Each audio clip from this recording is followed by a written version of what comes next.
Bem, hoje nós estamos encerrando essa série que a gente trabalhou ao longo desse mês e meio, né? Nós intitulamos Deuses Modernos, enfrentando o nosso coração. E dentre todos os deuses modernos que se ocultam em nossos corações, há um desses deuses aí que tem o poder de camuflar todos os demais deuses que nós vimos, que estão escondidos no nosso coração. Deus amor romântico, o Deus família, o Deus dinheiro, o Deus sucesso. Todos esses deuses, eles podem ser camuflados pelo Deus religião, pela religião.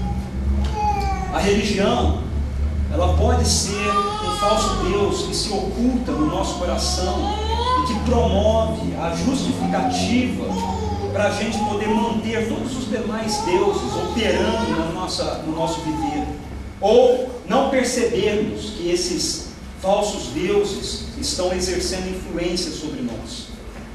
Agora, quando a gente fala de religião, do que a gente está falando?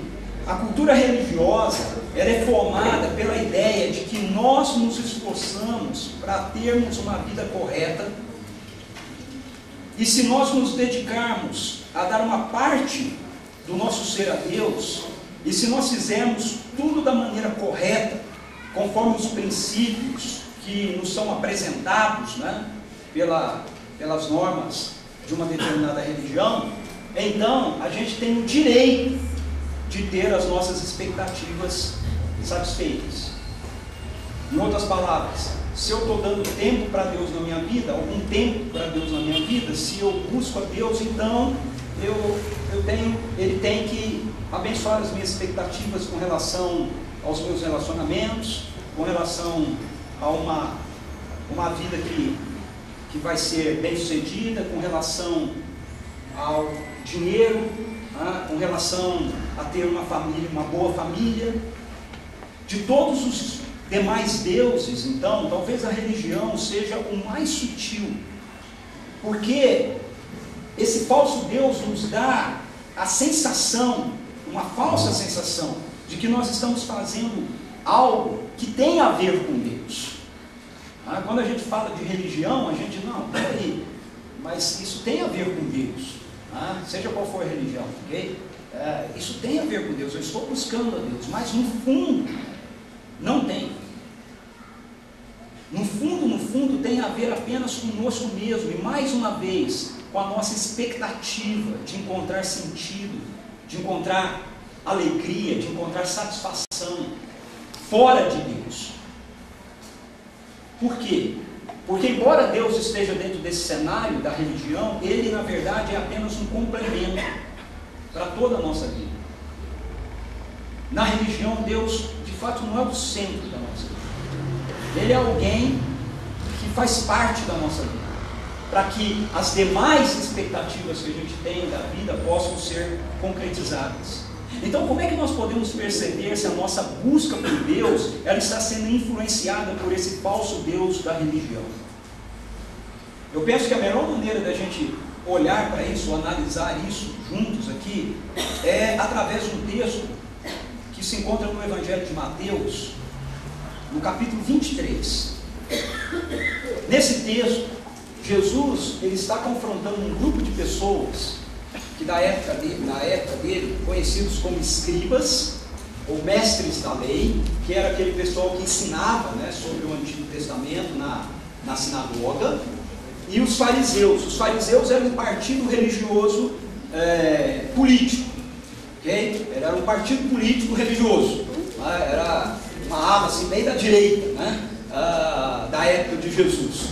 E Jesus, nesse texto, nesse capítulo, ele começa a confrontar essas pessoas que são diretamente envolvidas com a questão da religião. Ele confronta a religiosidade escondida no coração dessas pessoas. E nesse texto a gente pode aprender alguns indícios, ou detectar, né, algumas características para a gente analisar se a religião ela não tem sido também um falso Deus no nosso coração que camufla todos os demais falsos deuses. Okay? Então, abra sua Bíblia em Mateus capítulo 23, ou ligue, né, a sua Bíblia lá, e se ligar, lembra de manter o seu celular no local, ok? Para a gente dar uma olhada nesse texto. Nesse texto a gente aprende que a religião, ela é um falso Deus quando o que nós professamos crer não está alinhado com a nossa prática de vida. Veja, o texto começa dizendo, nos informando que Jesus disse à multidão e aos seus discípulos.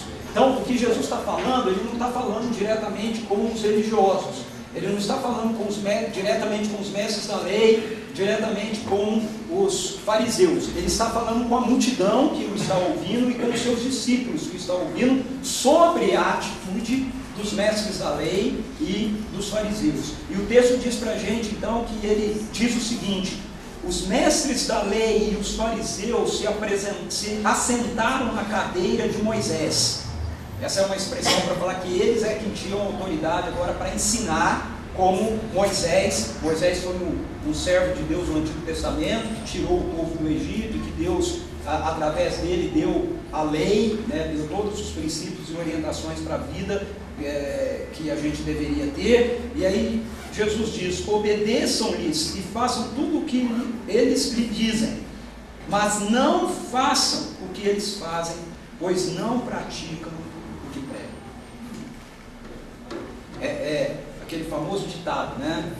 Faça o que eu... Eles são aquela turma que diz assim: faço o que eu digo, mas não faço o que eu faço. Só que aqui é Jesus que está dizendo. Jesus fala: faz mesmo o que eles dizem, porque o que eles dizem está de acordo com aquilo que a Bíblia diz, aquilo que a palavra de Deus diz, mas não façam aquilo que eles fazem, porque eles não fazem aquilo que eles dizem para vocês fazerem. Então, a religião, ela é um falso Deus que domina o nosso coração quando nós afirmamos que cremos em Deus, mas a nossa vida, na prática, não se submete ao governo de Deus.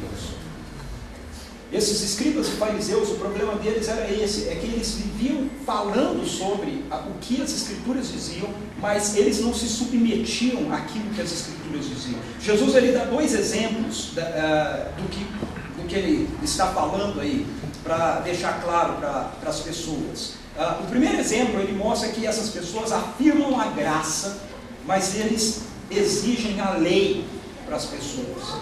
No verso 4, é dito assim: eles atam fardos pesados e os colocam sobre os ombros dos homens, mas eles mesmos não estão dispostos a levantar um só dedo para movê-los.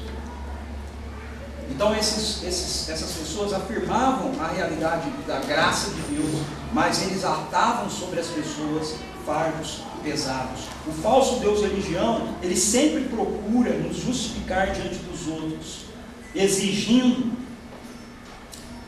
de outros as mesmas posturas que nós não estamos dispostos a tomar.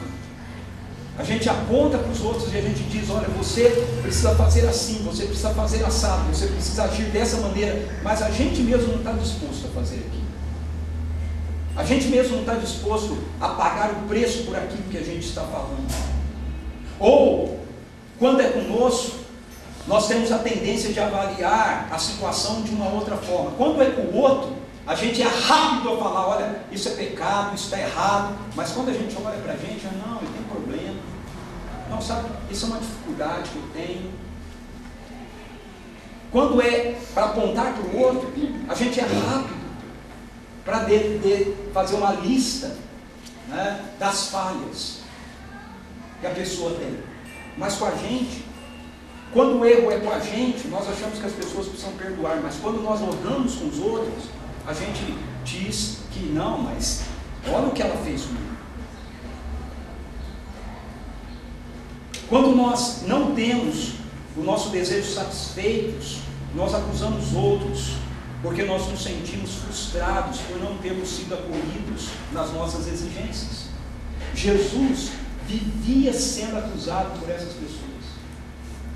Ele era acusado de ser glutão e bebedor de vinho, ele era acusado de andar com publicanos e pecadores, ele vivia sendo acusado. Por quê? Porque ele não correspondia às expectativas que esses religiosos tinham a respeito de quem ele deveria ser.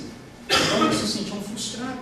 Nós somos pesados, resumindo tudo isso, nós somos pesados com os outros, mas nós não queremos ser pesados conosco mesmo. O segundo exemplo que ele dá é que ele mostra que essas pessoas afirmam a glória de Deus, mas buscam a sua própria glória. Afirmam a glória de Deus, mas buscam a sua própria glória. Veja versos 5 e 6. Tudo o que fazem é para ser vistos pelos homens. Eles fazem seus filactérios bem largos e as franjas de suas vestes bem longas. Gostam do lugar de honra nos banquetes e dos assentos mais importantes nas sinagogas, de serem saudados nas praças e de serem chamados de rabis. Deixa eu explicar algumas coisas que aparecem aí, né? Os filactérios eram umas caixinhas pequenininhas assim, que eles faziam. Eles usavam um tipo de um chapéu, né? Ou então uma faixa, e esses filactérios eram umas caixinhas onde eles tinham lá um papelzinho escrito uma das leis. Então eles tinham essas caixinhas penduradas, né, nessa faixa, né, ou então pendurados nesse chapéu, que era para trazer essa ideia de que eles estavam sempre com a lei. Era para fazer eles lembrar, né, que a lei deveria estar sempre na mente deles, sempre na cabeça deles. As franjas que ele fala é que nas vestes eles tinham essas franjas onde nas pontas delas eram colocadas umas bolinhas redondinhas assim, que também tinha essa ideia de você ter dentro dela tinha uma porção da lei ou uma frase da lei. Então essas coisas foram orientados por Deus no Antigo Testamento a serem feitas para serem formas de ajudá-los a se lembrarem, mas elas se tornaram para eles uma espécie de amuletos. E o que eles começaram a fazer é que essas caixinhas elas tinham medidas pequenas, e a medida dela cabia um tópico da lei, né? Uma frase da lei dobradinha. Mas aí o que eles começaram a fazer? Eles começaram a fazer caixinhas maiores. Então cada um andava com uma caixa maior na cabeça, né? Para caber mais coisas da lei ali escrito dentro. E isso era uma forma visível deles fazerem as pessoas olharem para eles e falarem: nossa, olha só como eles levam a lei, né, a sério. E as bolinhas também, aquilo que era para ser só um enfeitezinho, né, começaram a se transformar em umas bolas grandes assim, né, nas franjas, alongando as franjas deles, né, para eles poderem levar e demonstrar isso para os outros. O falso Deus, religião, ele camufla o nosso anseio por encontrar significado para a vida através do Deus sucesso. Na verdade, o que essas pessoas queriam era serem reconhecidas pelos outros, serem bem-sucedidas diante dos outros, serem vistas pelos outros como pessoas que realmente eram religiosas e tementes a Deus. Nós podemos da boca para fora dar glórias a Deus por nossa vida, mas no nosso coração nós podemos alimentar o anseio, na verdade, de sermos reconhecidos, aplaudidos, apreciados pelas pessoas. Portanto, a primeira forma da gente avaliar, a gente sondar o nosso coração para ver se a nossa relação com Deus ela não está sendo mediada por esse Deus, falso Deus da religião, é esta, de olharmos e ver se nós não estamos professando crer em coisas que na verdade a nossa vida não se alinha com aquilo que a gente está professando. Mas Jesus ele continua e ele mostra para a gente que esse falso Deus, religião, está presente quando o nosso amor não está focado em Deus e nas pessoas. No verso 13 a 15 ele diz assim: ai de vocês, mestres da lei e fariseus hipócritas. Deixa eu só fazer um parênteses aqui, né? Olha, eu acho que se Jesus estivesse em pessoa aqui, carne, como eu sou, muitos de nós não gostaríamos dele. Muitos de nós o acharíamos ofensivo demais. Olha o que ele está dizendo: ai de vocês, mestres da lei e fariseus hipócritas. Esse é o Jesus da graça, ok? Que morre na cruz para me salvar e te salvar. Mas ele é absolutamente claro diante da falsidade que a religião gera na vida da gente. E ele continua dizendo: vocês fecham o reino dos céus diante dos homens. Vocês mesmos não entram, nem deixam entrar aqueles que gostariam de fazê-lo. Ai de vocês, mestres da lei e fariseus hipócritas, pois vocês devoram as casas das viúvas e, para disfarçar, fazem longas orações. Por isso serão castigados mais severamente.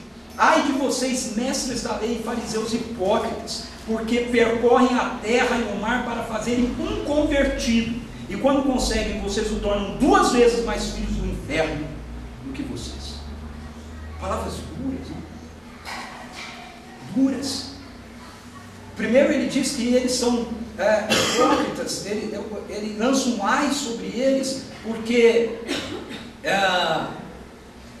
na verdade a forma deles viverem a religião faz com que outros não queiram Deus. As pessoas começam a olhar para a vida deles e dizem: não dá. Eles não entram no reino e não deixam outros entrarem. Eu olho hoje na nossa sociedade e eu fico me perguntando e vendo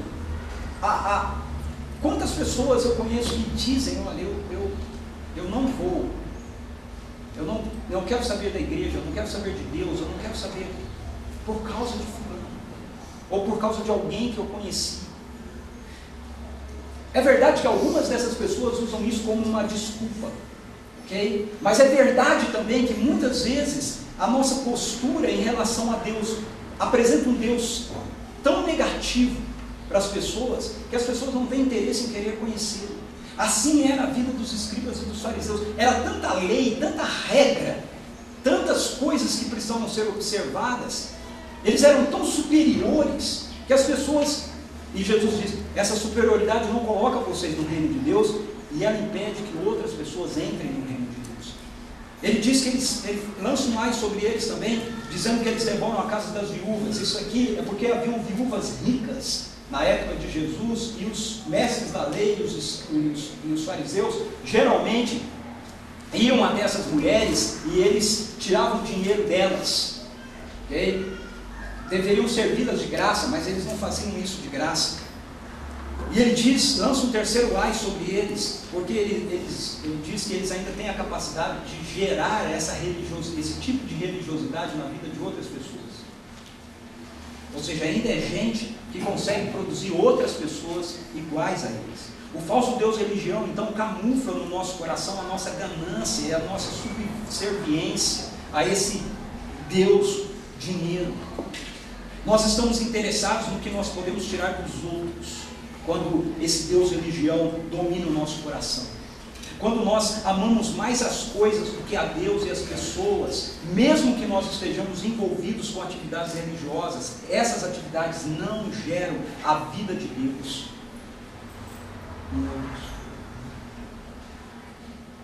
O máximo que a gente consegue é reproduzir gente que, de acordo com Jesus, veja, isso não é de acordo comigo, que é de acordo com Jesus, que de acordo com Jesus fica 2 vezes pior do que a gente. Tornam 2 vezes mais filhos do inferno. 2 vezes mais. Um religioso que consegue gerar outro religioso faz com que a outra pessoa religiosa seja 2 vezes pior do que ela.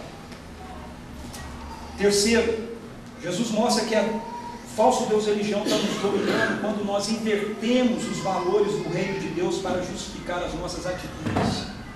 Ele continua dizendo assim, versos 16 a 22, ai de vocês, guias cegos, pois dizem, se alguém jurar pelo santuário, isso nada significa, mas se alguém jurar pelo ouro do santuário, está obrigado por seu juramento. Cegos insensatos, o que é mais importante, o ouro ou o santuário que santifica o ouro? Vocês também dizem, se alguém jurar pelo altar, isso nada significa, mas se alguém jurar pela oferta que está sobre ele, está obrigado por seu juramento. Cegos, o que é mais importante, a oferta ou o altar que santifica sacrifica a oferta. Portanto, aquele que jurar pelo altar, jura por ele e por tudo que está sobre ele. E o que jurar pelo santuário, jura por ele e por aquele que nele habita. E aquele que jurar pelos céus, jura pelo trono de Deus e por aquele que nele se assenta. Veja, esses fariseus, esses homens, eles eram tomados pela ganância. Eles estavam interessados não em ver como Deus poderia abençoar a vida das pessoas, mas em como eles poderiam usufruir daquilo que as pessoas tinham para dar a eles. Então o que eles faziam? Eles invertiam princípios da lei, valores da lei, verdades da lei. Eles invertiam isso de conformidade com aquilo que lhes era interesse. De interesse. O falso Deus religião pode ser percebido nos nossos dias quanto a isso, quando nós valorizamos, por exemplo, mais a técnica do que a santidade. É mais importante a técnica do que a santidade. É mais importante a estratégia do que a oração. É mais importante se a pessoa toca bem e canta afinado, do que se essa pessoa é uma pessoa que gastou a semana toda orando e colocando o coração dela diante de Deus para poder cooperar com aquilo que Deus estava realizando, com aquilo que Deus estava fazendo. Parênteses, eu não estou dizendo que a gente não deve dar o melhor para Deus, ou que a gente não deve se aperfeiçoar em aquilo que a gente está fazendo. Eu estou falando nas inversões que a gente faz, ok? Nas inversões que a gente faz. Quando a gente anda com Deus e a gente se relaciona com Deus, a gente sempre vai querer dar o melhor para Deus. Então a gente vai querer se aperfeiçoar. Eu estou falando da gente, das nossas inversões, dos outros, de como nós lidamos com isso. É mais importante o estereótipo, é mais importante o invólucro, é mais importante o instrumento do que quem toca o instrumento. É mais importante o tipo da indumentária ou o estereótipo do que o coração. Quando Deus e a religião nos domina, é mais importante para as pessoas se o sujeito que está falando ele está de paletó e gravata, e não se o coração dele é santo. É mais importante para a gente se os aparatos que estão no prédio eles são todos de acordo com a nossa sagrada liturgia, e não se a vida das pessoas que estão lidando com aquelas coisas são vidas de gente realmente comprometida com Deus, gente que realmente leva Deus a sério. A religião tem esse poder de nos comprometer. Torna a dizer, tudo que eu falei aqui tem o seu lugar, ok? A questão é se a gente não usa essas coisas para inverter os valores, de conformidade com aquilo que é do nosso interesse. O estilo litúrgico, por mais tradicional que seja, ou por mais contemporâneo que seja, pode ser um estilo que não seja marcado pelo temor a Deus. E o que é mais importante? A liturgia contemporânea ou a liturgia conservadora, tradicional, ou se aqueles que estão adorando, seja na liturgia tradicional, seja na liturgia contemporânea, o fazem com temor a Deus, com seus corações levando Deus a sério. Essa era a questão de Jesus com esses homens. Nós podemos ter doutrina sem compromisso com Deus. Nós podemos ter uma excelente teologia sem paixão pela missão. Inversão. Nos apegamos a coisas para justificar ações que nós não queremos ter. Mas Jesus nos dá ainda uma quarta forma de nós encontrarmos essa perspectiva se identificarmos essa perspectiva, se a religião não está dominando a nossa relação com Deus. É quando o ritual é mais importante do que a essência do Evangelho.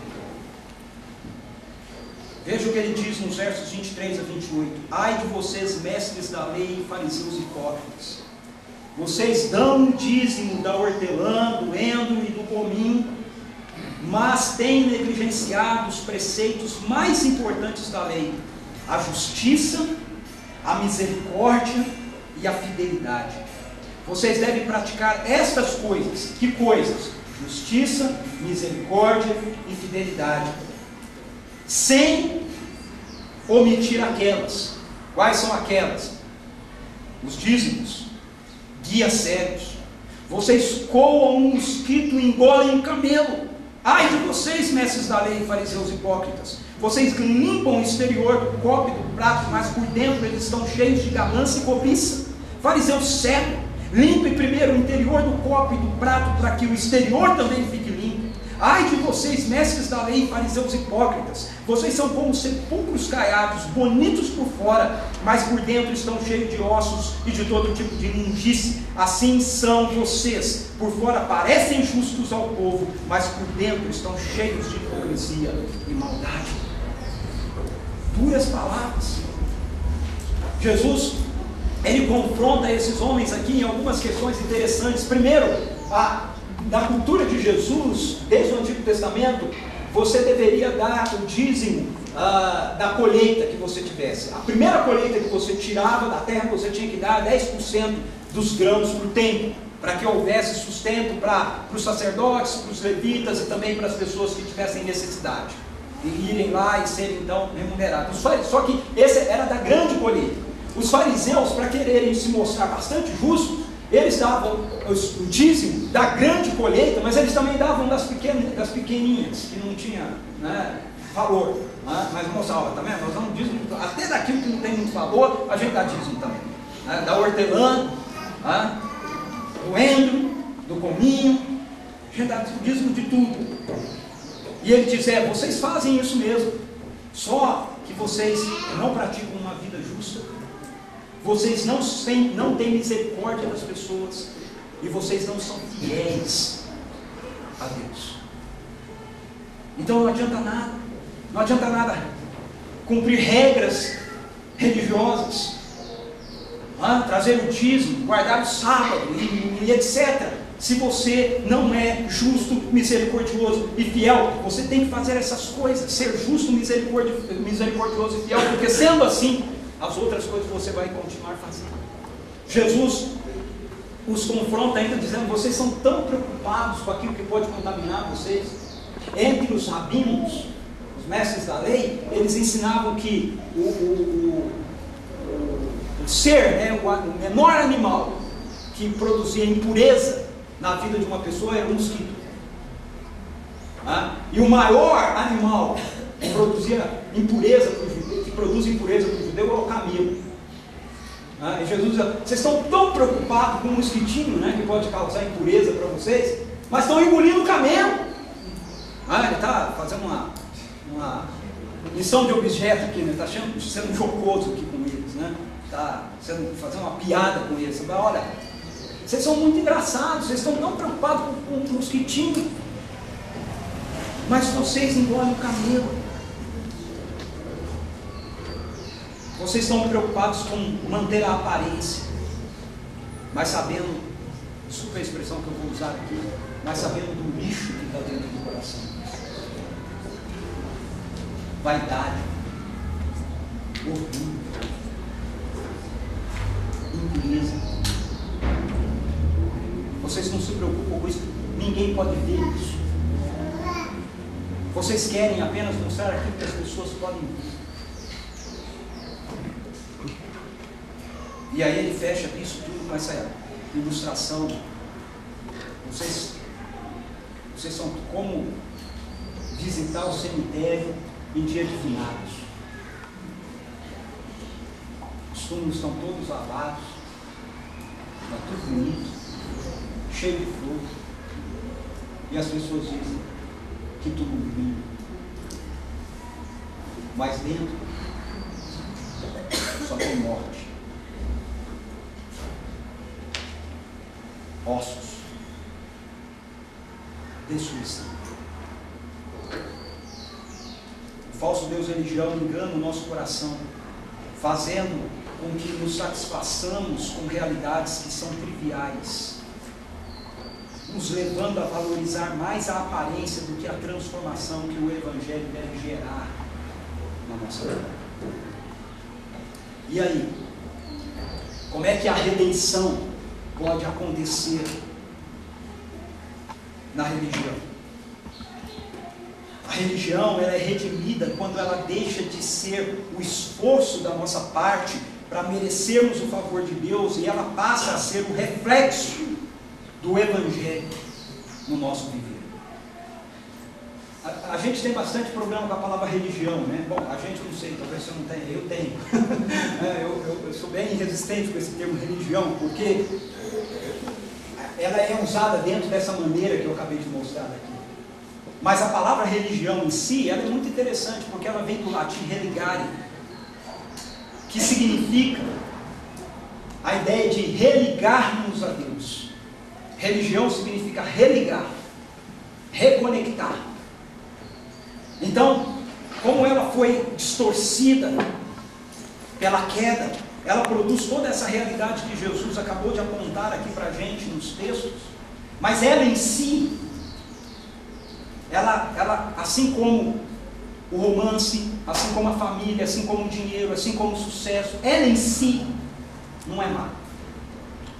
Deus nos criou para estarmos ligados a Ele, e a religião diz isso, que nós precisamos ser religados a Ele.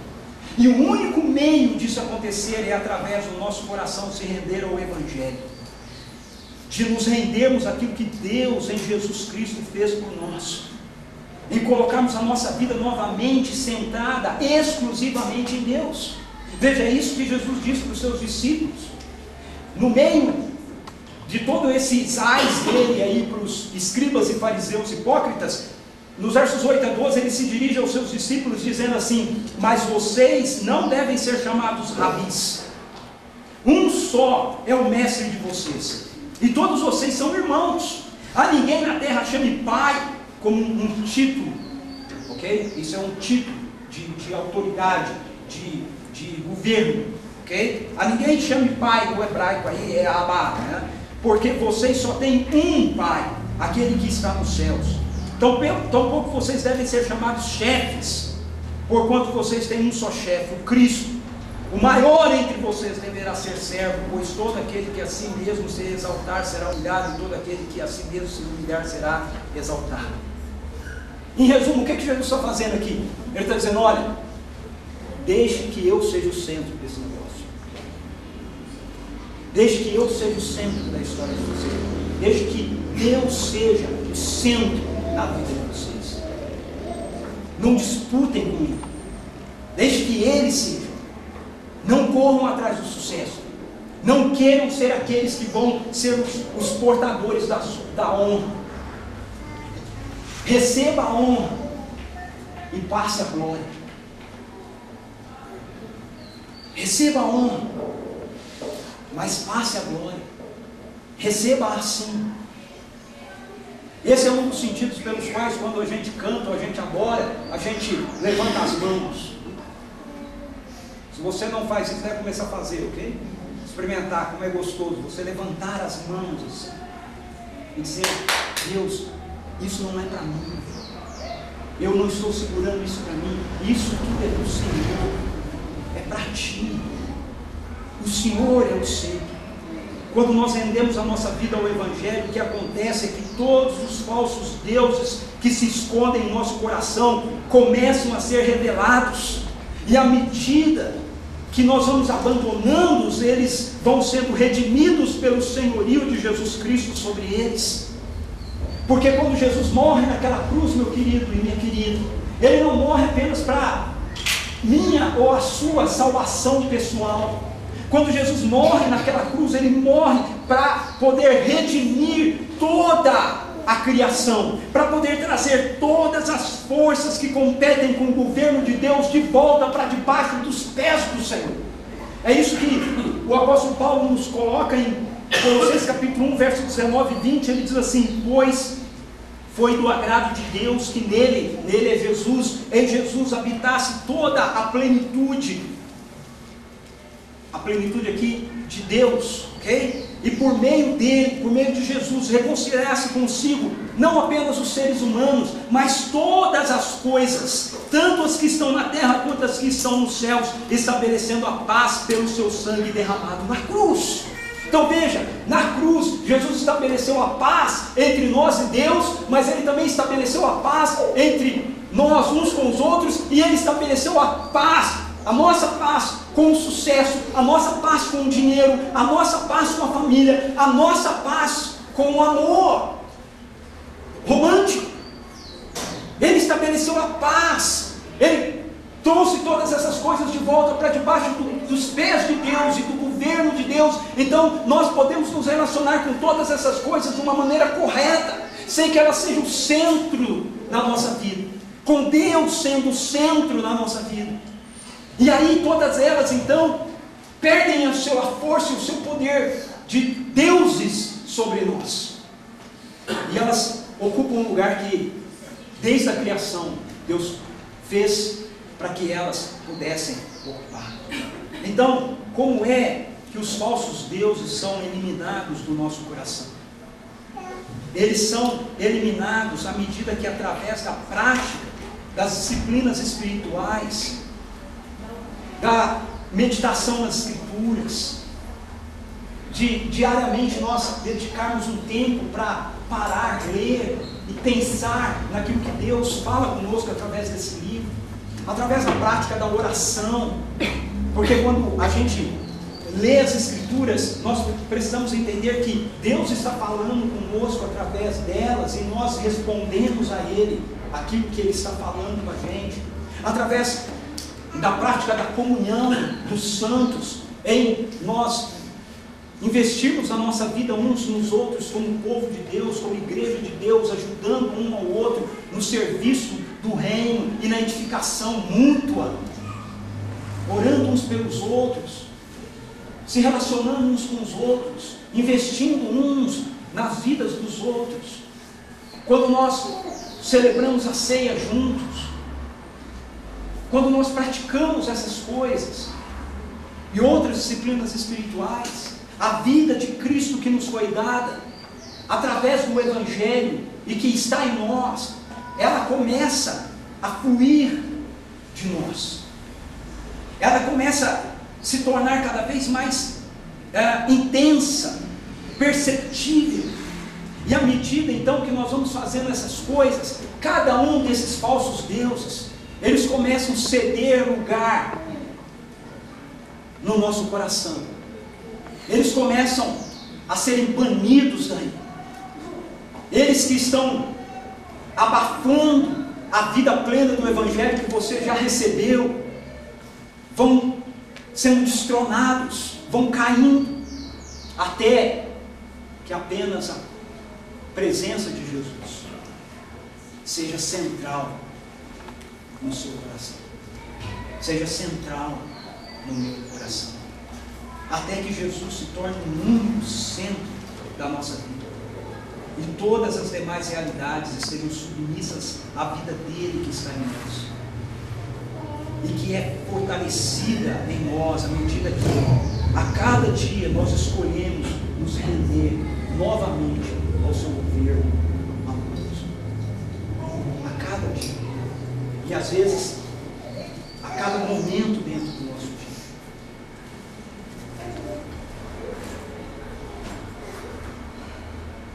A gente tem cantado aqui ao longo dessa série uma canção que, se você prestou atenção na letra, né, ela é uma canção muito bonita e muito forte também, né? Uma canção de entrega, uma canção que a gente diz: olha, eu não vou me render a outros deuses, eu não vou, eu quero que a minha vida seja encontrada em Ti, Senhor, em Ti.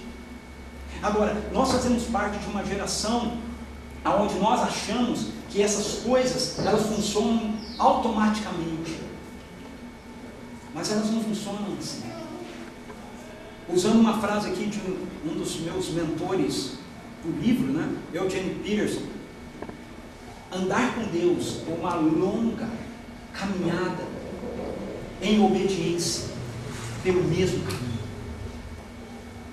Uma longa caminhada em obediência pelo mesmo caminho. Todos os dias. Todos os dias. Isso não é vida com Deus, não é programa de televisão.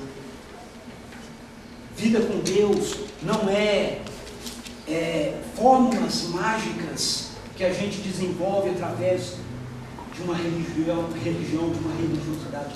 Vida com Deus é caminhada diária.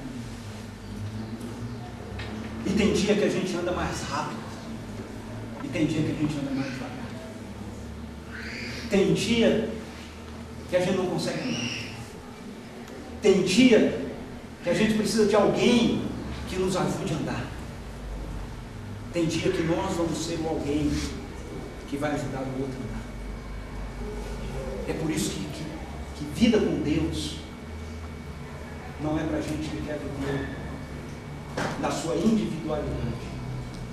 Vida com Deus é para a gente que quer viver como povo de Deus, em comunidade.